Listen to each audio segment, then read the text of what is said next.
Communication, and then we talk about telecommunication on King Island has been a problem for a lot of people and for a very, very long time. Telstra has improved their infrastructure, spent $9.8 million. Well, we still have about 15, 16 dead spots. Is that ever going to be solved? Is there ever going to be a solution for that? Well, I'm going to talk to somebody that might shed some light, and who knows, we might see some improvements. You never know. On the other side, we have Freyja McCarthy. She's the Executive General Manager of the Telecommunications Industry Ombudsman. Freya, welcome. Thank you, Wade. It's good to be on. Now, for those who don't know, what does the Telecommunications Industry Ombudsman do? Most people have heard of an ombudsman, but in this case, what is it all about? Well, we take people's phone and internet complaints. So if people have called their provider with a problem and they haven't been able to fix it, they can come to us and we will work with you to help solve the problem. Well, that's a good starting point. Yeah. Now, today is Thursday, and your organization have published a report called Left Behind. Mm. Who's left behind? What is it all about? Well, we looked at nearly 28,000 people who had brought their complaints to us who over the last 2 years. People who live in remote, rural, and regional Australia to see what they were experiencing with their telco services. And the main thing that we heard is that while some of the problems might be similar to the problems that people have in the city, some of those problems are more acute. Like you say, you've got 16 mobile black spots in King Island in suburban Melbourne. I don't have that many black spots in my area. Um, but also, what we heard from people is that when they do have a problem, it's much harder to resolve than for people in the city. So if you need to call out a technician, you might be waiting a lot longer before you get someone out to help you. If your mobile phone tower is down, it can take the telcos a very long time to come out and fix it. Now, is it because you would think that when you're in the big city and you have all these big buildings with steel frames and whatever, and Mm. I live here on a little island with a bit of forest and whatever, how come then that I have all these black spots and you don't have them in the big city where you also have a lot more users of the system? Yeah, we have a lot of users, but we have antennas everywhere. I think the telcos will invest in the city because there are lots and lots of customers in the city. There's a bit of an economic challenge there for where the telcos are going to take their money to spend on infrastructure. So it's what you're saying in a way is like in the big city you have a lot more repeaters like in and between the towers. Is that? Yeah. Yeah, if you look up in the city, you'll see little antennas and repeaters and things on nearly every building. I guess most people don't even see them anymore, do they? They're part No. of the infrastructure, isn't it? Yes. Yeah, they've Eh, become that- part of the furniture. hmm. Now we've seen a few times now that the big phone companies were held at ransom when their systems are down for half an hour because people can't ring triple O and Mm. all the court cases and whatever comes out of that. What role does your organization play in that?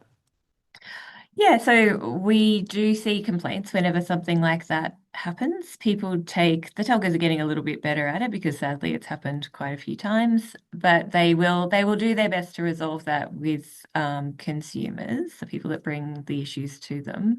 And that's absolutely what people should do if they're affected by an outage. They should contact their telco about whatever they've lost. But if they can't resolve that, we do hear from people and we help them come to a resolution. Yeah. So how can you help? Is it like you present that, like with this report, I'm sure you present it to the providers, and then you're sort of hoping that they will respond, or can you give them any advice, or what? Yeah. Well, we make recommendations to providers, and we also make recommendations to government. So with this report, because the problems that we found in remote and regional areas are so widespread and so kind of diverse, we're calling for a really thorough root and branch review of all of the regulations that apply to telcos, so that there are the right incentives there for the telcos to build more infrastructure, so that there's really adequate consumer protection, access to really good information for people. Sometimes the information that people can get a hold of is just inadequate or confusing. Coverage maps, for example, we're saying probably should be um, on an independent website so that everyone can rely on the information that's out there for what service they should choose. Is it almost impossible with the big, vast, big country that we live in, and Mm. particularly when you talk remote, that it's almost for a company like Telstra almost impossible to set up a 100% infrastructure that covers the whole nation?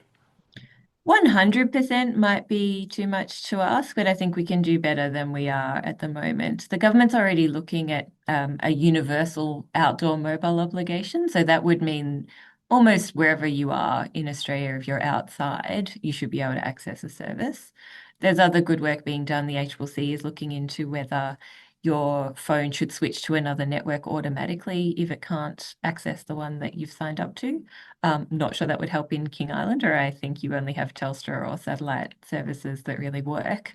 But yeah, so there's a lot that's being done, but it's kind of a little bit over here and a little bit over there. And what we're saying is the whole system is so complicated and so ready to be made appropriate for the way people use telecommunications services in 2026, that it's time for a really broad review. Now, I heard a lot of people also in the outback and particularly remote areas that sort of have gone back to UHF radio because after the 3G was finished. How is that different in a way? Because you think when you go to 4G and 5G that the quality and everything only will get better, but it sounds it isn't, is it? Yeah, well, the quality gets better with each new generation.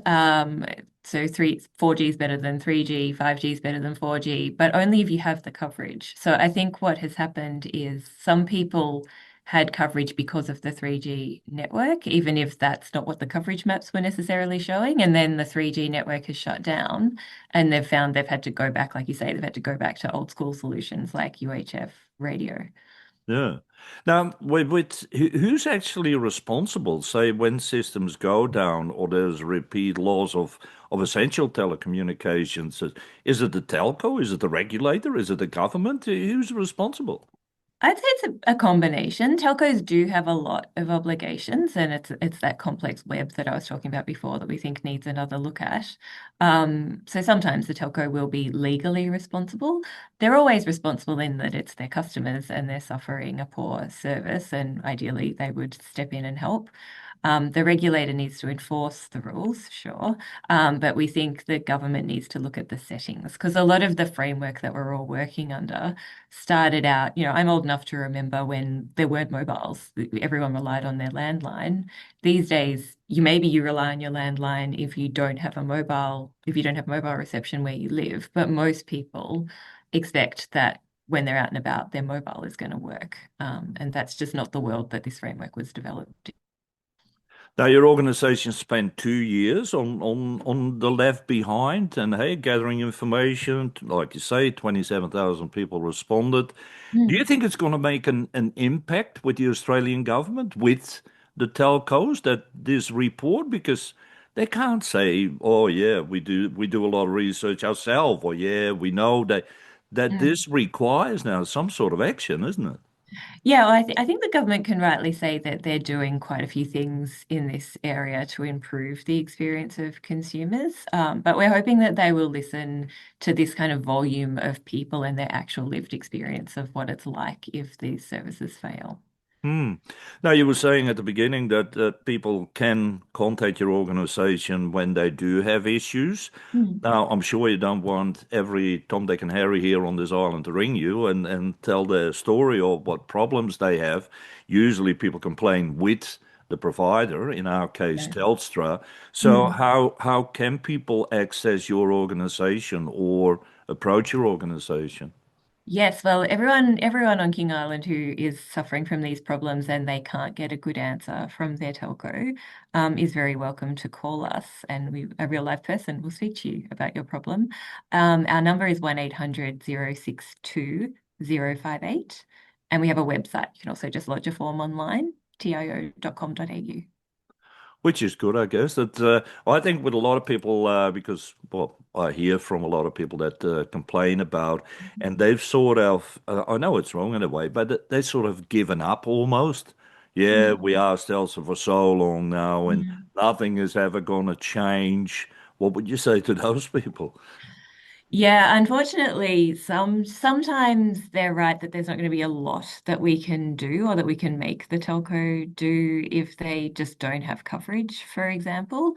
But I would encourage people to be as hopeful as they can be. There are technological improvements happening. Some people are finding satellite to be a game changer for them, and the Telstra have invested a lot of money on King Island to try to improve things. I think things get better all the time. It's just a question of whether they get better fast enough and whether the settings are right to improve things as much as we possibly can. Well, I have to say, Freya, I hope your report is going to make a lot of impact with everybody involved. And we thank you very much for your time. Thank you, Wade. Thanks for having me on.